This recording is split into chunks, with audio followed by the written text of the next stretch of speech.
Të nderuar shikues, përshëndetje, jeni me edicionin e lajmeve të orës 11. Komandanti i KFOR-it Generali Oskan Ullutash tha se situata e sigurisë në Kosovë është aktualisht e qetë, por ende e brisht dhe e ndjeshme ndaj rritjes së shpejtë të tensioneve.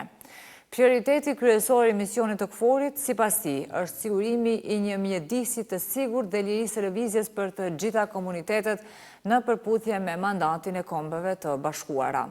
Këto komente, komandanti i KFOR-it i bëri në një intervistë për RTK2. A i tha se KFOR-i i ka mbi 5.000 ushtarë dhe siç deklaroi, mbetet vigjilent, i gatshëm dhe i përgatitur të reagojë pa anshëm në çdo moment.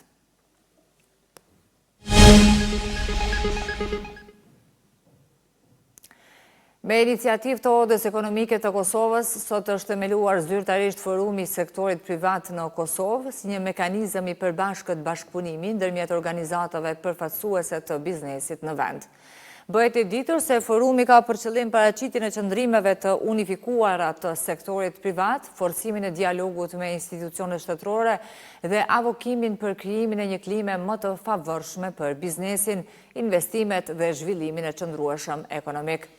Krahas përfaqësimit të interesave të bizneseve vendore, forumi përfshin edhe organizata që përfaqësojnë interesat tregtare dhe investuese të huaja në Kosovë, duke promovuar koordinim më të mirë ndërmjet sektorit privat, vendas dhe atij ndërkombëtar, si dhe forcimin e rolit të Kosovës në ekonominë rajonale dhe globale.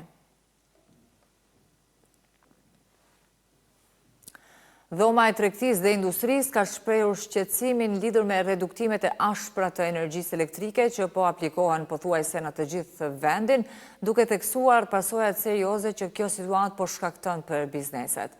Sipas dhomës, gjatë ditëve të fundit, një numër i madh i bizneseve anëtare kanë raportuar ndërprerje të shpeshta dhe të paplanifikuara të energjisë elektrike, të cilat po sjellin rritje të menjëhershme të kostove operative, humbje në prodhim dhe rrezikim të vazhdueshëm të funksionimit të tyre.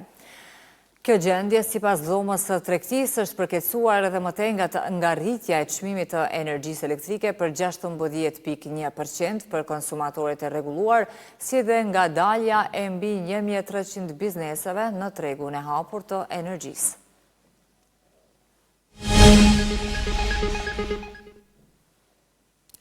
Ka vdekur këngëtari Shemsi Krasniqi, i njohur si Shemi i grupit Ilirët. Ai mbetet një figurë e njohur në skenën muzikore shqiptare, sidomos për fansat e muzikës me influencë kombëtare dhe të viteve të 90-ta, duke ruajtur një vend të veçantë në zemrat e adhuruesve të muzikës tradicionale dhe rock folk.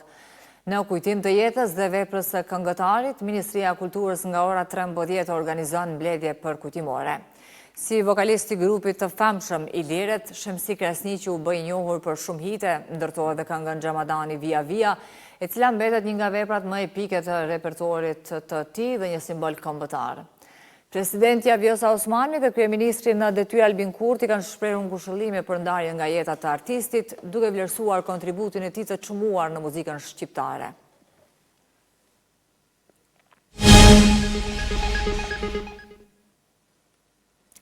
Vazhdojmë të edicion të lajmeve me informacionet nga sporti. Gjiroja e 18 Superligës u veçua nga paraqitja shkëlqyer e Betim Haxhimusës. Sulmuesi i Ferizajt shënoi 2 gola vendimtare në fitoren 2-1 ndaj Llapit dhe u shpall ylli i javës nga FFK. Me këtë performancë, ai i dha skuadrës motivim dhe shpresë për vazhdimin e kampionatit. Federata e futbollit e Kosovës ka shpallur Betim Haxhimusën të Ferizajt si yllin e javës për gjiron e 18 të Superligës. Sulmuesi shënoi 2 gola vendimtar që i siguruan skuadrës së tij fitoren 2-1 ndaj Llapit, duke bërë një paraqitje që tërhoqi vëmendjen e të gjithë tifozëve e analistëve. Ndeshja ishte vendimtare për Ferizajin, i cili vinte pas një serie rezultatesh negative. Ndeshje kemi përgatitur mjaft mirë, kemi ditë pikat e forta të Llapit.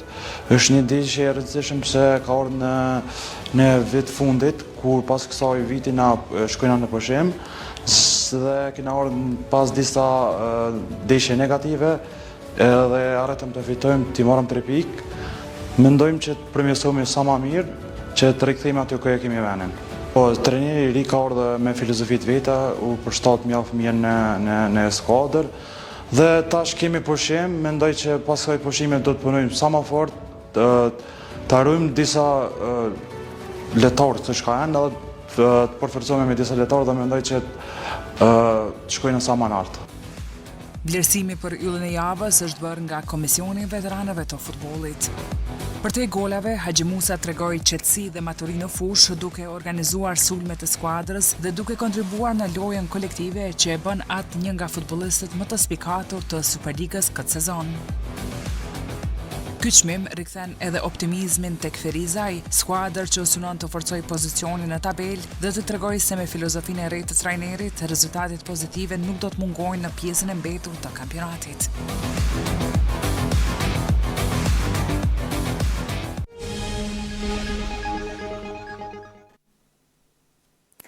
Presidenti Amerikan Donald Trump thot se SBA-s i duhet Grenlanda për siguri, ndërsa emëron një emisar për këtë çështje.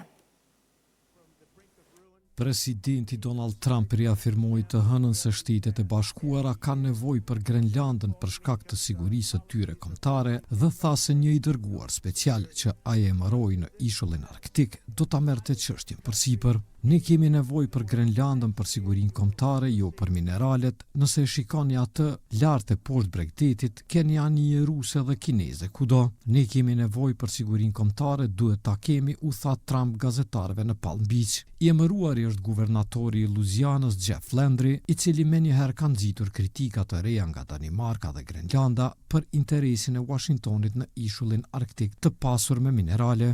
Trump ka mbështetur idenë që Grenlanda, një territor danez vetë qeverisës, të bëhet pjesë e Shteteve të Bashkuara, duke përmendur rëndësinë e saj strategjike dhe burimet minerale. Ndërsa guvernatori Landry, i cili mori detyrën në janar 2024, e mbështet publikisht idenë. Ndërkohë, kryeministrja daneze Mette Frederiksen dhe kryeministri i Grenlandës Jens Frederik Nielsen kanë thënë më parë në një deklaratë të përbashkët se Grenlanda u përket banorëve të Grenlandës.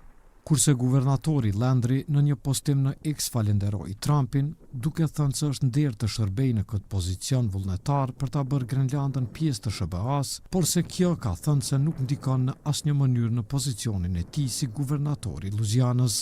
Administrata Trump ushtroi presion të mëtejshëm mbi Kopenhagen të hënën kur pezulloi kontratat e qiras për 5 projekte të mëdha të energjisë së erës në det të hapur që po ndërtohen në bregun lindor të SBA-s, përfshirë 2 që po zhvillohen nga Ørsted, që është kompani shtetërore daneze. Të nderuar shikues, ishte kjo tëra që kishim përgatitur për këtë edicion të lajmeve. Për këto dhe zhvillimet të tjera, takohemi në edicion në orës 13. Ne ju falenderojmë për vëmendje, mirupafshim.